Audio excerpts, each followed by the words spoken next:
Bonjour. Dans ce projet, nous avons réalisé une application de classification d'images basée sur le deep learning, dont l'objectif est de reconnaître automatiquement 4 types d'animaux: le buffalo, l'éléphant, le rhino et le zèbre. Pour cela, nous avons utilisé des réseaux de neurones convolutifs et en particulier des modèles pré-entraînés en appliquant la technique de transfer learning. Le travail s'est déroulé en plusieurs étapes.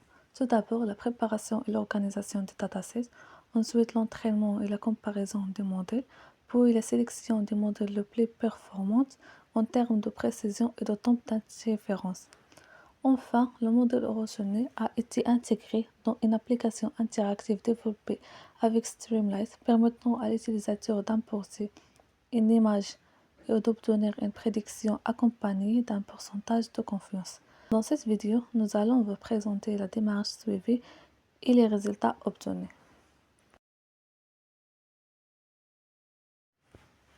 Le dataset utilisé dans ce projet est organisé de manière structurée afin de faciliter l'entraînement et l'évaluation des modèles de deep learning. Il est composé de 3 dossiers principaux: train, validation et test. Chacun de ces dossiers contient 4 sous-dossiers correspondant aux classes suivantes: Buffalo, Elephant, Rhino et Zebra. En termes de répartition des données, le dossier train contient 1000 images pour chaque animal. Il est utilisé pour l'entraînement des modèles. Le dossier validation contient 50 images par classe et permet de suivre les performances des modèles pendant l'entraînement.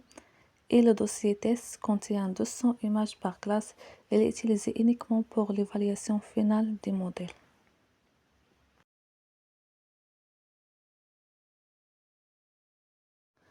Après la préparation des datasets, nous passons maintenant à l'étape la plus importante du projet, qui est l'entraînement des modèles de deep learning. Nous commençons par importer les bibliothèques nécessaires comme TensorFlow, Keras, NumPy, etc. Ensuite, nous fixons les grains aléatoires afin d'assurer la reproductibilité des résultats, c'est-à-dire d'obtenir les mêmes performances à chaque exécution. Dans cette cellule, nous définissons une configuration globale du projet.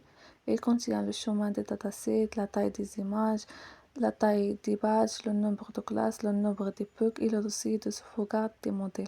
Cette approche rend le code plus clair et facilement modifiable. Ici, nous chargeons les images depuis les dossiers train, validation et test.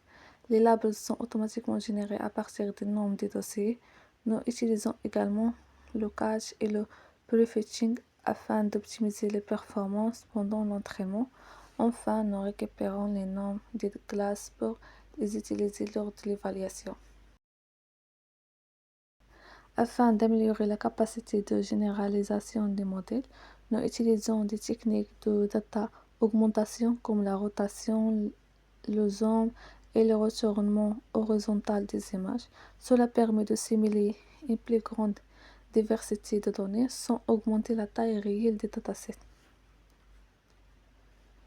Dans cette fonction, nous construisons un modèle basé sur le transfer learning.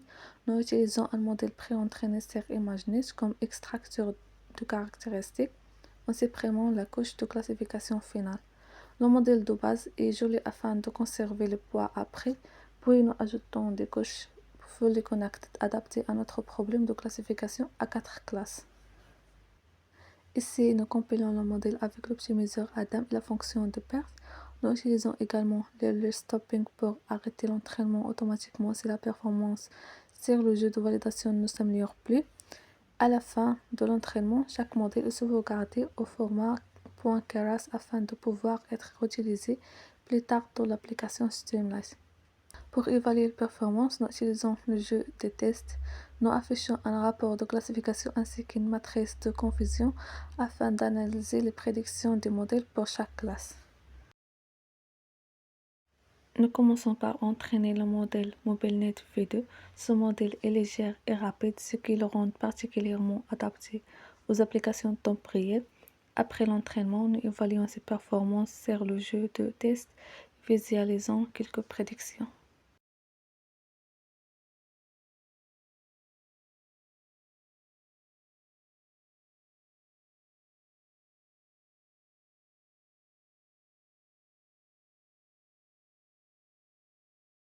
Ensuite, nous entraînons ResNet 50, un modèle plus profond et plus complexe, capable d'extraire des caractéristiques plus avancées.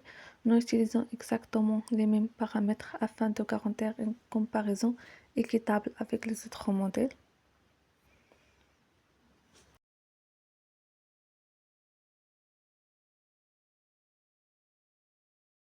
Enfin, nous entraînons EfficientNet B0 qui offre un bon compromis entre précision et l'efficacité.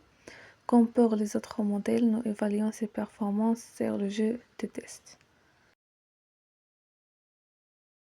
Après avoir entraîné et évalué les trois modèles, nous avons comparé leurs performances en termes de précision, de stabilité et de temps d'inférence. Les résultats montrent que MobileNet V2 est le modèle le plus adapté à notre application. En fait, il offre un excellent compromis entre précision, rapidité de prédiction et légèreté des modèles, ce qui le rend particulièrement approprié pour une intégration dans une application interactive comme Streamlight.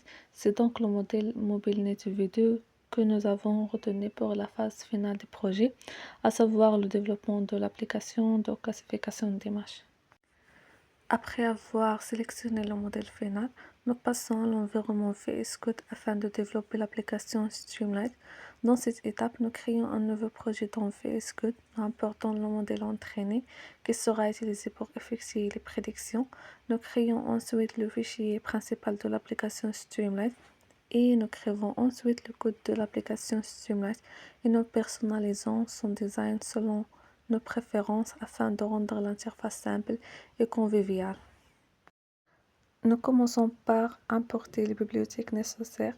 Streamlight est utilisé pour créer l'interface graphique, TensorFlow pour charger le modèle entraîné et Pillow pour la manipulation des images.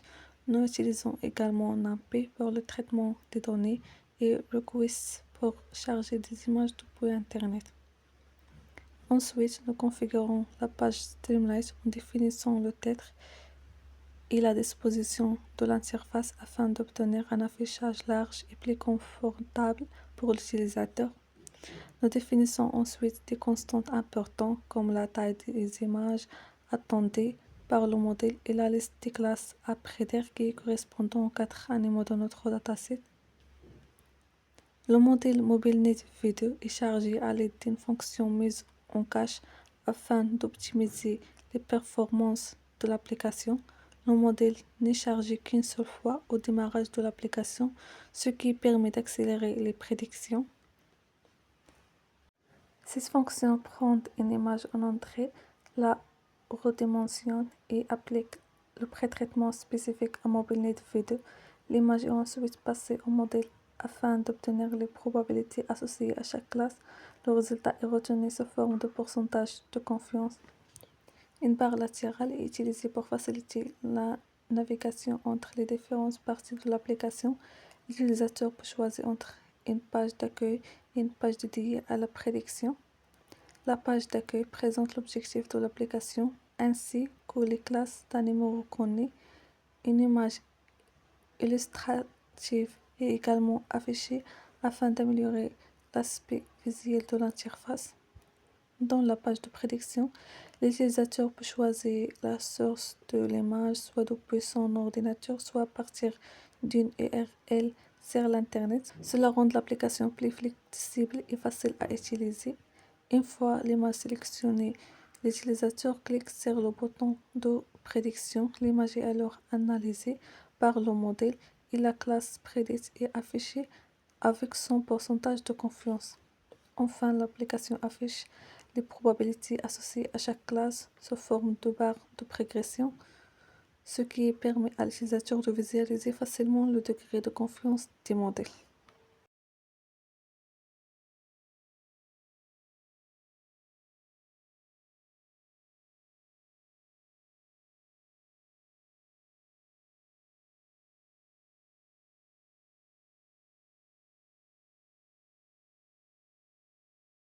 Une fois l'application lancée, il est accessible directement depuis le navigateur.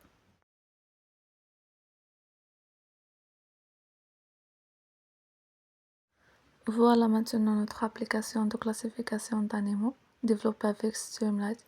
L'interface est simple et intuitive avec une page d'accueil qui présente le projet ainsi qu'une page dédiée à la prédiction.